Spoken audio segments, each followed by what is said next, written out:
When stories are told about how nations collapse, we usually imagine cannons, armies, and burning cities. But in the 19th century, one of the greatest empires of the Middle East did not fall to soldiers. It collapsed because of the numbers written in a ledger. This empire was defeated not by gunpowder, but by interest. This is the story of the first great debt trap of the modern world. The story of how the Ottoman Empire, a superpower once feared by Europe, was slowly cornered by the banks of London and Paris. And it reminds us of a harsh truth that is still valid today. You do not need to invade a country to control it. Owning its debt is enough. In the mid-1800s, the Ottoman Empire still occupied a vast territory on the map.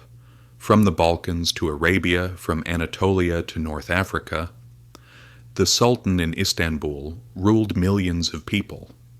But beneath this impressive exterior, deep cracks were forming. While Britain and France were advancing rapidly with the Industrial Revolutions, building factories, railways, and steamships, the Ottoman economy remained tied to an old agricultural order. It was a country trying to keep its economy running with manual labor in the age of machines. The treasury was constantly short of money, tax revenues were disappearing along the way, and old financial methods no longer worked.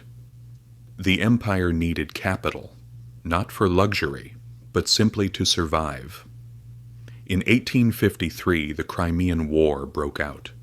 Russia invaded Ottoman lands. Britain and France emerged both as allies and as creditors.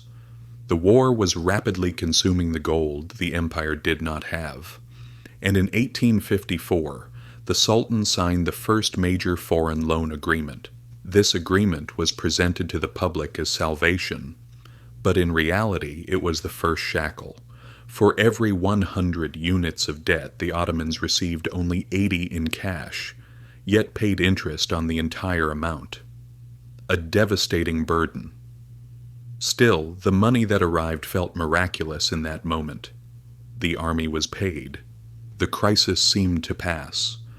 And the Sultan grew accustomed to a dangerous idea. With a single signature in London, gold could flow into Istanbul. The war ended, but the habit of borrowing remained. Instead of investing in industry, education, or production, the ruling class chased prestige. Palaces were built, not factories. Marble shone, not machines. Dolmabahce Palace became the greatest symbol of this. Magnificent in beauty, but unbelievably expensive. Almost a quarter of the empire's annual revenue was spent on luxury constructions, and all of it was paid for with borrowed money. The Ottoman Empire was modernizing its image, not its economy. And one day the bill would come due. By the 1860s, debt had turned into a cycle. Old debts were being closed with new ones. Short-term loans filled the gaps at high interest rates. The state budget was eroding from within. By 1870, more than half of government revenue was flowing every year to European bondholders. There was no money left for the army, infrastructure, schools, or even the navy on which huge sums had been spent. On paper, power still existed, but in practice, it did not. Then came a major blow. The global financial crisis of 1873 stopped international lending. At the same time, Anatolia suffered drought and famine. Villages starved. Taxes could not be collected. The treasury was completely empty. And in 1875, the Ottoman government announced that it could not fully pay its debts. Diplomatically, it was called a restructuring, but its true name was this: default. In other words, bankruptcy. Investors were furious. Ottoman bonds were in the hands of teachers, merchants, and retirees. Their fortunes evaporated overnight. The empire lost not only its money, but also its credibility. and weakness always invites new attacks. In 1877, Russia attacked once again. Ottoman soldiers fought bravely, but there was no ammunition, no support, no morale. The Russian army advanced almost to Istanbul. The peace treaty resulted in heavy territorial losses and a massive war indemnity.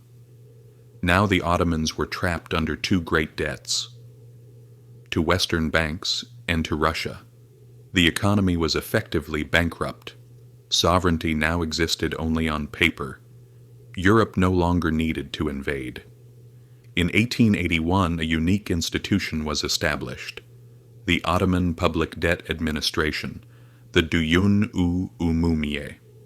It operated on Ottoman soil, but outside Ottoman control, and it directly took over the following revenues: salt tax, tobacco tax, silk, revenues, fishing dues, stamp taxes. A new bureaucracy of thousands of officials was created, loyal not to the Sultan, but to European creditors. For decades, 1/3 of Ottoman revenue was transferred abroad. The state functioned, but only with what remained. It ruled, but merely administered. This was imperialism without soldiers. While Britain and France consumed resources, Germany saw opportunity. The Berlin-Baghdad Railway promised modernization, but brought new debts and new dependencies. The Ottomans let go of one dependency only to cling to another. And by the early 20th century, sovereignty had become little more than a word. When World War I began, one final gamble was made. If Germany wins, the debts will be erased. It did not win. The empire collapsed, but the debt remained. In 1923, the Republic of Turkey was founded. However, at Lausanne, the victorious powers returned. Not with armies, but with files. They demanded that the new state pay the debts of the former empire. Ataturk negotiated, reorganized, reduced, but in the end, he accepted. Because a nation cannot enter the modern world as a defaulted state, the final payment was made in 1954, exactly 100 years after the first loan. The Ottoman Empire did not collapse because it was invaded. It collapsed because it entrusted its future to others. It mistook prestige bought with debt for real power. It invested in symbols, not in the economy. It replaced sovereignty with credit. And in the end, it left us with a truth that still stands. If you do not control your debt, one day your debt will control you. This is History of Money. Subscribe to stay ahead while history repeats, because when history returns, the script rarely changes.